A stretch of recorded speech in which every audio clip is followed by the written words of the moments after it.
നിലമ്പൂരിൽ വനംവകുപ്പ് ഓഫീസ് ആക്രമിച്ച കേസിൽ PV അൻവറിന് ജാമ്യം. നിലമ്പൂർ കോടതിയുടേതാണ് വിധി. അഭിജിത്ത് ചേരുന്നു വിവരങ്ങളുമായി. അഭിജിത്ത്, കോടതി എന്തൊക്കെ നിരീക്ഷണങ്ങൾ നടത്തിയിട്ടുണ്ട് ജാമ്യ ഹർജി പരിഗണിക്കവേ?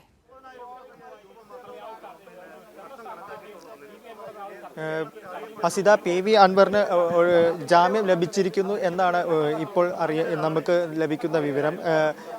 സമരം സമാധാനപരമായിരുന്നു. അൻവറിൻ്റെ അഭിഭാഷകൻ കോടതിയിൽ പറഞ്ഞതാണ്.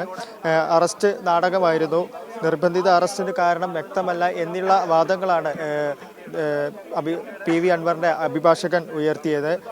എന്നാൽ പ്രോസിക്യൂഷൻ ഇതിനെതിരെ പ്രതിഷേധം നടന്ന അൻവറിൻ്റെ നേതൃത്വത്തിൽ ആയിരുന്നു. പ്രതിഭാഗം തന്നെ ഇത് സംബന്ധിച്ചു എന്ന് കാരണങ്ങൾ നിരത്തിയെങ്കിലും PV അൻവറിന് കോടതി ജാമ്യം നൽകുകയായിരുന്നു. PV അൻവറിന് ജാമ്യം നൽകിയ സാഹചര്യത്തിൽ റിലീസിംഗ് ഓർഡർ ഉടനെ പുറപ്പെടുവിക്കുകയും അത് ലഭിച്ചാൽ ഉടനെ തന്നെ തവനൂരിലെ ജയിലിൽ എത്തിച്ച് PV അൻവറിന് ഇന്ന് തന്നെ പുറത്തിറങ്ങാനാകുമെന്നാണ് പറയുന്നത് ഇപ്പോൾ ലഭിക്കുന്ന വിവരം. അസിത, ശരി, അഭിജിത്താണ് വിവരങ്ങൾ നൽകിയത്. നിലമ്പൂരിലെ DF ഓഫീസ് ആക്രമിച്ച കേസിലാണ് PV അൻവർ MLA-ക്ക് ഇപ്പോൾ ജാമ്യം ലഭിച്ചിരിക്കുന്നത്. വയനാട് DCC ട്രഷറർ NM വിജയന്റെ ആത്മഹത്യാക്കുറിപ്പ് പുറത്ത്. കത്തിൽ IC ബാലകൃഷ്ണന്റെയും DCC പ്രസിഡന്റ് ND അപ്പച്ചന്റെയും പേരുകൾ പരാമർശിക്കുന്നു. ബത്തേരി അർബൻ ബാങ്കിലെ നിയമന തട്ടിപ്പിൽ നേതാക്കൾ പണം പങ്കുവച്ചു. വൻ സാമ്പത്തിക ബാധ്യതയാലാണെന്നാണ് ആത്മഹത്യയിലേക്ക് നയിച്ചതെന്നാണ് കുറിപ്പിൽ പറയുന്നത്. അനൂപ് KR ചേരുന്നു. അനൂപ്, ഈ സാമ്പത്തിക ഇടപാടുമായി ബന്ധപ്പെട്ട എല്ലാ കാര്യങ്ങളും വിശദമാക്കുന്ന 8 പേജ് നീണ്ട ആത്മഹത്യക്കുറിപ്പാണ് ഇപ്പോൾ പുറത്തു വരുന്നത്. എന്തൊക്കെയാണ് NM വിജയൻ ഇതിൽ പറയുന്നത്? ആത്മഹത്യാക്കുറിപ്പ് പുറത്തു വന്നിരിക്കുന്നു. അതിന്റെ വിശദാംശങ്ങൾ അവരുടെ മക്കളുടെയും മകന്റെ ഭാര്യയുടെയും ഒക്കെ വിശദമായ വെളിപ്പെടുത്തലുകൾ നേരത്തെ പുറത്തു വന്നു. ആത്മഹത്യാക്കുറിപ്പ് ലഭിച്ചതിനു ശേഷമുള്ള സാഹചര്യങ്ങൾ ആത്മഹത്യാക്കുറിപ്പിൽ പരാമർശിക്കുന്ന കാര്യങ്ങളെല്ലാം പുറത്തു വന്നതാണ്. ഏതായാലും വൻ സാമ്പത്തിക ബാധ്യത ബത്തേരിയിലെ ഓഫീസ് ഭരിക്കുന്ന സഹകരണ ബാങ്ക് നിയമനങ്ങളുമായി ബന്ധപ്പെട്ട് വിജയൻ ഉണ്ടായിരുന്നു എന്ന് തെളിയിക്കുന്ന രേഖകളാണ് ആത്മഹത്യാക്കുറിപ്പാണ്. അല്ലെങ്കിൽ ആ വിധത്തിൽ തന്റെ മരണത്തിൽ ഏതെല്ലാം വിധത്തിൽ ആളുകൾക്ക് പങ്കുണ്ട് എന്ന് തെളിയിക്കുന്ന ആത്മഹത്യാക്കുറിപ്പാണ് പുറത്തു വന്നത്. 4 കത്തുകളും ഒരു ആത്മഹത്യാക്കുറിപ്പുമാണ് വിജയൻ ആത്മഹത്യക്ക് മുമ്പ് എഴുതി വെച്ചിരുന്നത്. ഏതായാലും NM വിജയന്റെ വെളിപ്പെടുത്തലുകൾ ശക്തമായ പ്രതിഷേധത്തിന് ഇടയാക്കിയിരിക്കുകയാണ്. വയനാട്ടിൽ ഇപ്പോൾ DYFI പ്രതിഷേധം നടക്കുകയാണ്. ബത്തേരിയിലെ MLA ഓഫീസിലേക്ക് DYFI പ്രവർത്തകർ നേരത്തെ എത്തി പ്രതിഷേധിച്ചു. അവരെ അറസ്റ്റ് ചെയ്ത് നീക്കാനുള്ള ശ്രമമാണ് പോലീസ് ഇപ്പോൾ നടത്തുന്നത്.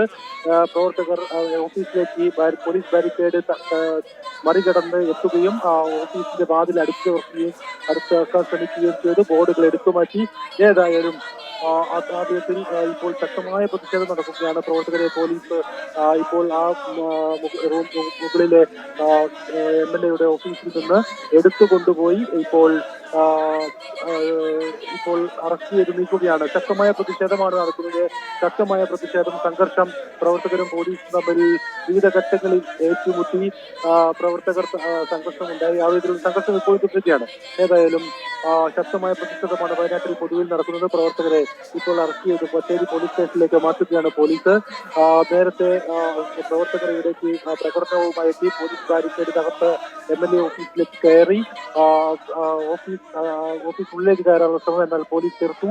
ഏതായാലും ആ നിലയ്ക്ക് വലിയ പ്രതിഷേധം ഇപ്പോഴും ഇവിടെ തുടരുകയാണ്. ഏതായാലും ഈ ശക്തമായ പ്രതിഷേധം തുടരുന്നതിനിടെ MLA IC ബാലകൃഷ്ണന്റെ രാജി ആവശ്യപ്പെട്ട് വൈകിട്ട് CPM ഉൾപ്പെടെ ശക്തമായ പ്രതിഷേധത്തിലേക്കും പ്രകടനത്തിലേക്കും എല്ലാം കടക്കുകയാണ്. ശക്തമായ പ്രതിഷേധം. ഈ കത്തുകളിൽ പേരുകൾ പരാമർശിച്ചവർക്കെതിരെ വയനാട്ടിൽ രൂപപ്പെടുകയാണ്. ഈ കത്തിൽ പ്രധാനമായും വിവിധ അഴിമതികളും അതോടൊപ്പം വിവിധ ഘട്ടങ്ങളിൽ ഏതെല്ലാം വിധത്തിൽ IC ബാലകൃഷ്ണനും മറ്റും ഉത്തരവാദിത്തപ്പെട്ട DCC നേതാക്കൾക്കും വേണ്ടി പണം പിരിച്ചത് ഉൾപ്പെടെയുള്ള കാര്യങ്ങളാണ് ഏതായാലും പുറത്തു വരുന്നത്. പുറത്തു വന്നതിന്റെ അടിസ്ഥാനത്തിലാണ് പ്രതിഷേധങ്ങൾ വയനാട്ടിൽ നടക്കുന്നത്. ഇപ്പോഴും ആ പ്രതിഷേധം ബത്തേരി തുടരുകയാണ്. ഗുരുതര പരാമർശങ്ങളും ആരോപണങ്ങളുമാണല്ലോ അനൂപ് കത്തിലുള്ളത്. പ്രത്യേകിച്ചും ഈ വിഷയവുമായി ബന്ധപ്പെട്ട് ഇത്ര ദിവസത്തിന് ശേഷവും KPCC നേതൃത്വമോ പ്രതിപക്ഷ നേതാവോ പ്രതികരിച്ചിട്ടില്ല. പക്ഷേ ആത്മഹത്യാക്കുറിപ്പ് അത് KPCC പ്രസിഡന്റിനെ കൂടി ഉദ്ദേശിച്ചുകൊണ്ടുള്ളതാണ്, അല്ലെങ്കിൽ അദ്ദേഹത്തിന്റെ ശ്രദ്ധയിൽ കൂടി ഇത് വന്നിട്ടുണ്ട് എന്നുള്ളതാണ് നിലവിൽ വന്നിട്ടുള്ള വിവരങ്ങളിൽ നിന്ന് മനസ്സിലാക്കുന്നത്. ഒപ്പം തന്നെ ND അപ്പച്ചൻ വിവരങ്ങൾ പുറത്തു വന്ന ആത്മഹത്യയുമായി ബന്ധപ്പെട്ട വിവരങ്ങൾ പുറത്തു വന്നതിന് ശേഷം അന്വേഷണമൊക്കെ ആവശ്യപ്പെട്ട് രംഗത്തെത്തിയിരുന്നു. പക്ഷേ ഈ കോഴ ഇടപാടിൽ ND അപ്പച്ചനും പങ്കുണ്ട് എന്ന വിവരങ്ങൾ കൂടി ഈ കത്തിലൂടെ വ്യക്തമാകുന്നുണ്ടല്ലേ? എല്ലാ വിവരങ്ങളും ഈ കത്തിലുണ്ട്. 7 കത്തുകളാണ്, 7 പേജുകളാണ് ഈ കത്തിൽ വിശദാംശങ്ങളായി രേഖപ്പെടുത്തിയിരിക്കുന്ന 7 കത്തുകളാണ്. സമഗ്രമായ വിവരങ്ങൾ ഉൾപ്പെടുത്തിയിരിക്കുന്ന 7 പേജുകളുള്ള കത്തുകളാണ് ഇത് സംബന്ധിച്ച് NM KPCC നേതൃത്വത്തിനും അതോടൊപ്പം 4 കത്തുകൾ തയ്യാറാക്കി. 4 കത്തും 4 നേതാക്കൾക്ക് നൽകാനായിരുന്നു. 4 കത്തുകൾ, ഒന്ന് VD സതീശന്, ഒന്ന് KPCC പ്രസിഡന്റ് K സുധാകരന്, ഒന്ന് രാഹുൽ ഗാന്ധിക്ക്, പിന്നീട് പ്രിയങ്ക ഗാന്ധിക്ക്. ഈ വിധത്തിൽ 4 കത്തും മകന് ഒരു ആത്മഹത്യാ കുറിപ്പും ഏത് വിധത്തിൽ അവർക്ക് മുന്നോട്ടുള്ള ജീവിതം കൊണ്ടുപോകണം എന്നെല്ലാം പരാമർശിക്കുന്ന വ്യക്തിപരമായ കാര്യങ്ങൾ ഉൾപ്പെടുന്ന ഒരു ആത്മഹത്യാ കുറിപ്പും ഇതാണ് NM വിജയൻ തയ്യാറാക്കിയിരിക്കുന്നത്. ഈ കത്തിലാണ് വലിയ ഗുരുതരമായ പരാമർശമുള്ളത്. NM വിജയന്റെ വലിയ സാമ്പത്തിക ബാധ്യതയ്ക്ക് പിന്നിൽ നേതാക്കൾ വീതിച്ചെടുത്ത ഈ സഹകരണ പണമിടപാടാണ് എന്നത്തെ വ്യക്തമായി തെളിയിക്കുന്നതാണ്, അല്ലെങ്കിൽ വ്യക്തമായി പറയുന്നതാണ് ആത്മഹത്യാക്കുറിപ്പ്. നേരത്തെ KPCCയും DCCയും അല്ലാതെ നിരന്തരം നിഷേധിച്ച വസ്തുതയാണ്. അതാണ് ഇപ്പോൾ വലിയ ആധികാരികതയോടുകൂടി പുറത്തു വരുന്നത്. ഈ പണമിടപാടുമായി ബന്ധപ്പെട്ട് പണമിടപാട് നടന്നിട്ടുണ്ടെന്നും വലിയ അഴിമതി നടന്നിട്ടുണ്ടെന്നും അതിൽ തന്റെ സ്ഥലവും വീടും ഈട് വെച്ച് പണം വായ്പയ്ക്കെടുത്ത് അത് ബാധ്യത തീർക്കേണ്ട ഗതികേട് വരെ തനിക്കുണ്ടായെന്നും ഒരു കോൺഗ്രസുകാരനായി ജീവിച്ചതിൽ വലിയ പശ്ചാത്താപത്തോടുകൂടി താൻ മരണത്തിലേക്ക് നീങ്ങുകയാണെന്ന് മറ്റു സൂചിപ്പിക്കുന്ന വലിയ ഞെട്ടിക്കുന്ന വിവരങ്ങളുള്ള കത്താണ് ഏതായാലും പുറത്തു വന്നിരിക്കുന്നത്. ഈ കത്ത് 10 ദിവസത്തിനകം, അതായത് അദ്ദേഹത്തിന്റെ മരണത്തിന് ശേഷം ഈ കത്ത് ബന്ധപ്പെട്ടവരിൽ എത്തിക്കണമെന്നും ഒരു നിർദ്ദേശം ഈ കത്തിലുണ്ട്. അതിനുശേഷം 10 ദിവസം കാത്തിരിക്കണം. 10 ദിവസത്തിൽ നടപടി ഉണ്ടായില്ലെങ്കിൽ ഈ കത്ത് ജില്ലാ പോലീസ് മേധാവിക്ക് കൈമാറണം. ഇതാണ് ഈ കത്തിൽ അദ്ദേഹം പറഞ്ഞിരിക്കുന്നത്. ഇതിൽ നൂൽപ്പുഴ സഹകരണ ബാങ്കിൽ നിന്ന് IC ബാലകൃഷ്ണൻ ഇടപെട്ട് വാങ്ങിയ പണം, അതോടൊപ്പം സഹകരണ ബാങ്ക് നിയമനത്തിന് വേണ്ടി വാങ്ങിയ പണം, ഇതെല്ലാം തനിക്ക് ബാധ്യതയായത് എങ്ങനെയെന്ന് ഈ കത്തിൽ വിശദീകരിക്കുന്നു. ഈ കത്തിൽ ഏത് വിധത്തിലാണ് KPCC ഇടപെട്ട് തന്റെ മക്കൾക്ക് മുന്നോട്ടുള്ള ജീവിതം കൊണ്ടുപോകാനുള്ള സാഹചര്യം ഒരുക്കണം എന്നുൾപ്പെടെയുള്ള വിവിധ ആവശ്യങ്ങൾ ഉന്നയിച്ചാണ് ഈ കത്ത് ആത്മഹത്യാ കുറിപ്പ് എഴുതിയിരിക്കുന്നത്. അതോടൊപ്പം ഈ കത്തും എഴുതിയിരിക്കുന്നത്. ഈ കത്തിൽ അദ്ദേഹം KPCC നേതൃത്വത്തോട് അഭ്യർത്ഥിക്കുകയാണ് തന്റെ മക്കൾക്ക് ഭാവി ജീവിതം സുരക്ഷിതമാക്കാൻ. തനിക്കേതായാലും ഈ അവസ്ഥ വന്നു, നേതാക്കളുടെ വഞ്ചനയാൽ ഈ വിധത്തിൽ സാഹചര്യമുണ്ടായി, തന്റെ മരണത്തിന് ഈ മേൽപ്പറഞ്ഞ പേരുകാരെല്ലാം ഉത്തരവാദികളാണ് എന്ന വലിയ നിർണായകമായ വിവരവും ഏതായാലും ഇതിലുണ്ട്. പക്ഷേ അനൂപ്, ഈ കത്തിൽ വിജയനൊപ്പം ആത്മഹത്യ ചെയ്ത മകന്റെ വിവരം കൂടി പറയുന്നുണ്ട്. ഈ അർബൻ ബാങ്കിൽ മകനൊരു പാർട്ട് ടൈം ജോലി ഉണ്ടായിരുന്നു, പക്ഷെ അത് കോൺഗ്രസ് നേതാക്കൾ തന്നെ ഇടപെട്ട് ആ ജോലി നഷ്ടപ്പെടുത്തി എന്നുള്ളതാണ് ഇപ്പോൾ വിജയൻ കത്തിൽ പറയുന്നത്. പക്ഷെ വിജയന്റെ മരണത്തിന് ശേഷം മകന്റെ മരണം അതിനോട് ചേർത്ത്, അതായത് കുടുംബ പ്രശ്നമാണ് മകന്റെയും വിജയന്റെയും ആത്മഹത്യയിലേക്ക് നയിച്ചത് എന്ന് വരുത്തി തീർക്കാനുള്ള ശ്രമം പോലും കോൺഗ്രസ് നേതൃത്വം നടത്തിയിരുന്നു എന്നുള്ളതാണ് ഏറ്റവും പ്രധാനം. ഈ അർബൻ ബാങ്ക് 2 ഘട്ടത്തിൽ അവരെ ഇതിനു വേണ്ടി ജപ്തിക്ക് വേണ്ടി ചെന്നു എന്നുൾപ്പെടെയുള്ള വിവരങ്ങളുണ്ട്. അതോടൊപ്പം മകൻ 7 വർഷം ഈ ബാങ്കിൽ ജോലി ചെയ്തിരുന്നു. മകനെ IC ബാലകൃഷ്ണന്റെ നിർദ്ദേശപ്രകാരം അവിടെ നിന്ന് ഒഴിവാക്കി. പിന്നീട് മറ്റൊരാളെ ഇതിന് പകരമായി കോൺഗ്രസ് നേതാക്കൾ അവിടെ നിയമിച്ചു എന്ന് ഉൾപ്പെടെ ഇതെല്ലാം തനിക്ക് വലിയ മാനസിക വിഷമം ഉണ്ടാക്കി എന്നത് ഉൾപ്പെടെയുള്ള കാര്യങ്ങളാണ് ഏതായാലും ഈ കത്തിലുള്ളത്. ഇതെല്ലാം ഏത് വിധത്തിലാണ് അദ്ദേഹത്തിന് മാനസിക ആഘാതം ഉണ്ടാക്കിയത് അല്ലെങ്കിൽ മനോവിഷമം ഉണ്ടാക്കിയത് എന്ന് സൂചിപ്പിക്കുന്ന കാര്യങ്ങളാണ്. ഏതായാലും വ്യക്തമായി ഈ കാര്യങ്ങളെല്ലാം പരാമർശിച്ചാണ് കത്ത്. ഏതായാലും കത്ത് ഉച്ചയോടുകൂടി പുറത്തു വന്നു. അതിൽ വലിയ പ്രതിഷേധം ഇപ്പോൾ ജില്ലയിലെമ്പാടും പൊതുവിൽ നടക്കുകയാണ്. ഇപ്പോൾ DYFI പ്രതിഷേധവും ബത്തേരിയിൽ തുടരുകയാണ്. അന്വേഷണ ഉദ്യോഗസ്ഥർ ഇതിനോടകം തന്നെ കത്ത് ശേഖരിക്കുകയും അതുമായി ബന്ധപ്പെട്ട മറ്റു വിവരങ്ങൾ പരിശോധിക്കുകയും ചെയ്തിട്ടുണ്ടോ അനൂപ്? ഒപ്പം തന്നെ രാഹുൽ ഗാന്ധിയും പ്രിയങ്ക ഗാന്ധിയും ഒക്കെ അഡ്രസ്സ് ചെയ്യുന്നുണ്ട് ഈ കത്തിൽ. അപ്പോൾ ഈ വിഷയം അവരുടെ കൂടി ശ്രദ്ധയിൽ പെട്ടിട്ടുണ്ട് എന്ന് വേണോ കരുതാൻ? തീർച്ചയായും പോലീസിന്റെയും വിജിലൻസിന്റെയും 2 തലത്തിലുള്ള അന്വേഷണമാണ് ഏതായാലും ഈ സംഭവവുമായി ബന്ധപ്പെട്ട് നടക്കുന്നത്. ഒന്ന് വിജിലൻസിന്റെ അന്വേഷണം. വിജിലൻസ് അന്വേഷണം കഴിഞ്ഞ ദിവസമാണ് ആരംഭിച്ചത്. ഇതിൽ സാമ്പത്തിക ഇടപാടുകൾ സംബന്ധിച്ച് ഏതെങ്കിലും വിധത്തിൽ അദ്ദേഹത്തിന്റെ ആത്മഹത്യയുമായി ബന്ധപ്പെട്ടുള്ള സാമ്പത്തിക ഇടപാടുകൾ നടത്തിയിട്ടുണ്ടോ, ആ സാമ്പത്തിക ഇടപാടുകൾ ഏത് വിധത്തിലാണ് എന്നത് സംബന്ധിച്ചാണ് വിജിലൻസ് അന്വേഷിക്കുന്നത്. അത് സംബന്ധിച്ച് വെളിപ്പെടുത്തൽ നൽകിയവരുടെ മൊഴികൾ ഉൾപ്പെടെ ഇന്ന് പോലീസ് ശേഖരിച്ചു. അപ്പോഴത്തെ പത്രോസിന്റെയും അതോടൊപ്പം താമരച്ചാല ഐസക്കിന്റെയും മൊഴികൾ പോലീസ് ഇന്ന് ശേഖരിച്ചു. പോലീസല്ല, വിജിലൻസ് ശേഖരിച്ചു. പോലീസ് ഫോൺ കോളുകൾ കേന്ദ്രീകരിച്ചും മറ്റുമുള്ള അന്വേഷണമാണ് ഇന്ന് നടത്തിയത്. ഏതായാലും പോലീസിന് ഈ ആത്മഹത്യാ കുറിപ്പ് കുടുംബം കൈമാറിയിട്ടുണ്ട്. അതിന്റെ അടിസ്ഥാനത്തിൽ വിശദമായ മൊഴിയെടുക്കുക. ഏതാണ്ട് 2 മണിക്കൂറുള്ള നീണ്ട മൊഴി ഈ മകന്റെയും അതോടൊപ്പം മകന്റെ ഭാര്യയുടെയും ബന്ധുക്കളുടെയും മൊഴി പോലീസ് രേഖപ്പെടുത്തുന്ന സാഹചര്യവും ഇന്നുണ്ടായിരുന്നു. ഏതായാലും ആ വിധത്തിൽ പോലീസും ഇനി അന്വേഷിക്കുക. ആത്മഹത്യ കുറിപ്പിൽ പരാമർശിക്കുന്ന കാര്യങ്ങളെ കുറിച്ചാണ്. ഏതായാലും മരണത്തിന് ഉത്തരവാദികളാണ് എന്ന പ്രത്യക്ഷ ഒരു വെളിപ്പെടുത്തൽ ഈ കത്തിലുള്ള സാഹചര്യത്തിൽ അതുമായി ബന്ധപ്പെട്ടുള്ള നടപടികളിലേക്ക് പോലീസ് കടക്കും.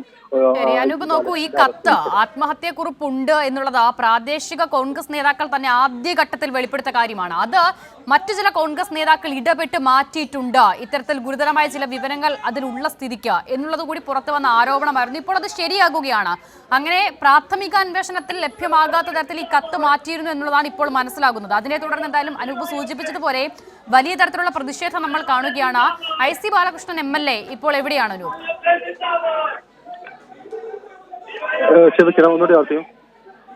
അനൂപ്, അതായത് ഒന്നാമത്തെ കാര്യം, ഈ കത്ത്, ഇങ്ങനെ ഒരു ആത്മഹത്യാക്കുറിപ്പ് ഉണ്ട് എന്നുള്ളത് അവിടുത്തെ പ്രാദേശികമായ കോൺഗ്രസ് നേതാക്കൾ തന്നെ ആദ്യഘട്ടത്തിൽ ഉന്നയിച്ച കാര്യമാണ്. മറ്റു ചില കോൺഗ്രസ് നേതാക്കൾ തന്നെ ഇടപെട്ട് അത് മാറ്റിയിട്ടുണ്ട് എന്നുള്ള ആരോപണമായിരുന്നു അവർ ഉന്നയിച്ചിരുന്നത്. ഇപ്പോൾ അത് ശരിയാകുകയാണ്. കാരണം അത്രമേൽ ഗുരുതരമായ പരാമർശങ്ങൾ ഈ കത്തിലുണ്ട്. അതിനോടൊപ്പം തന്നെ വലിയ തരത്തിലുള്ള പ്രതിഷേധം ഇപ്പോൾ ഡിവൈഎഫ്ഐയുടെ ഭാഗത്തു നിന്ന് നമ്മൾ കാണുന്നു. MLA ഓഫീസിലേക്കുള്ള പ്രതിഷേധം. IC ബാലകൃഷ്ണൻ MLA ഇപ്പോൾ എവിടെയാണുള്ളത് അനൂപ്? ഏതായാലും IC ബാലകൃഷ്ണൻ MLA എവിടെയാണ് ഇപ്പോൾ ഉള്ളത് എന്നത് സംബന്ധിച്ച് ഏതായാലും ഓഫീസ് പദ്ധതിയിലും അദ്ദേഹമില്ല. ഏതായാലും നേരത്തെ അതുമായി ബന്ധപ്പെട്ട് ചില പ്രതികരണം അദ്ദേഹം നടത്തിയിരുന്നു. അന്വേഷണം നടക്കട്ടെ, ഇതിൽ പുറത്തുവന്ന വസ്തുതകളിൽ താൻ കുറ്റക്കാരനല്ല, പുറത്തുവന്ന കാര്യങ്ങളിൽ ഈ ആത്മഹത്യക്കുറിപ്പിൽ പേരിൽ ഉൾപ്പെട്ടുള്ള കാര്യങ്ങളിൽ താൻ കുറ്റക്കാരനല്ല എന്നാണ് അദ്ദേഹം പറഞ്ഞത്. ഏതായാലും ആത്മഹത്യക്കുറിപ്പ് എന്തെന്നുള്ള വിവരം നാം തന്നെയാണ് നേരത്തെ നൽകിയത്. ഇത് കോൺഗ്രസ് നേതാക്കൾ നിഷേധിക്കുകയായിരുന്നു ആദ്യം ചെയ്തത്. എന്നാൽ അത് വീണ്ടും ശക്തമായ തെളിവുകളോടെ സാധൂകരിക്കുന്ന ഒരു ഘട്ടത്തിൽ അതിൽ പരാമർശിച്ച പേരുകാരാണ് ഇവരെല്ലാം എന്നുള്ളതാണ്. ഏതായാലും IC ബാലകൃഷ്ണൻ ഉൾപ്പെടെയുള്ളവർ ഇതേക്കുറിച്ച് നിർബന്ധമായും പ്രതികരിക്കേണ്ടി വരും. അവർക്ക് ശക്തമായ ഒരു നിയമപരമായ ഒരു പ്രതിരോധം സൃഷ്ടിക്കുകയാണ് ഏതായാലും ഈ ആത്മഹത്യാക്കുറിപ്പ്. ഈ കുറിപ്പുമായി ബന്ധപ്പെട്ടുള്ള പേരുകൾ പരാമർശിച്ച മുഴുവൻ പേരെയും അതുമായി ബന്ധപ്പെട്ട് ചോദ്യം ചെയ്യുന്ന ഉൾപ്പെടെയുള്ള കാര്യങ്ങളിലേക്ക് പോലീസ് വിളിച്ചു ചേർക്കും എന്നാണ് നമുക്ക് മനസ്സിലാക്കുന്നത്. വലിയ രീതിയിലുള്ള പ്രതിഷേധമാണല്ലോ ഇപ്പോൾ ദൃശ്യങ്ങളിൽ കാണുന്നത്. MLA രാജി വരെ പ്രതിഷേധം എന്നുള്ളത് തന്നെയാണോ ഡിവൈഎഫ്ഐയുടെ നിലപാട്? എല്ലാവരെയും MLA IC ബാലകൃഷ്ണന്റെ ഓഫീസിൽ നിന്ന് പ്രവർത്തകരെല്ലാം ഇപ്പോൾ പോലീസ് അറസ്റ്റ് ചെയ്ത് നീക്കിയിരിക്കുന്നു. സ്ഥലത്ത് സംഘർഷാവസ്ഥ ആയിരിക്കുന്നു. ഇപ്പോൾ മുഴുവൻ ഡിവൈഎഫ്ഐ പ്രവർത്തകരെയും ഈ സ്ഥലത്ത് നിന്ന് അറസ്റ്റ് ചെയ്ത് നീക്കിയിരിക്കുന്നു. MLA ഓഫീസിൽ നിന്ന് ഏതാണ്ട് ഒരു 3/4 മണിക്കൂറോളമായി തുടർന്നു വന്ന പ്രതിഷേധത്തിന് ഇപ്പോൾ താൽക്കാലികമായ ഒരു അവസാനം ഉണ്ടായിരിക്കുകയാണ്. IC ബാലകൃഷ്ണൻ രാജി ആവശ്യപ്പെട്ടാണ് പ്രവർത്തകർ ഇവിടേക്ക് എത്തിയതും പോലീസ് ബാരിക്കേഡുകൾ മറികടന്ന് മുകളിലേക്ക് എത്തുകയും ഓഫീസ് അതിക്രമിച്ച് കയറാൻ ശ്രമിക്കുകയും എല്ലാം ചെയ്തത്. ഏതായാലും ഇപ്പോൾ പ്രവർത്തകരെ അറസ്റ്റ് ചെയ്ത് പോലീസ് നീക്കിയിരിക്കുന്നു. ഇപ്പോൾ സംഘർഷാവസ്ഥയ്ക്കും ശമനമുണ്ടായിരിക്കും. ശരി, അനൂപ് KR ആണ് വിവരങ്ങൾ നൽകിയത്.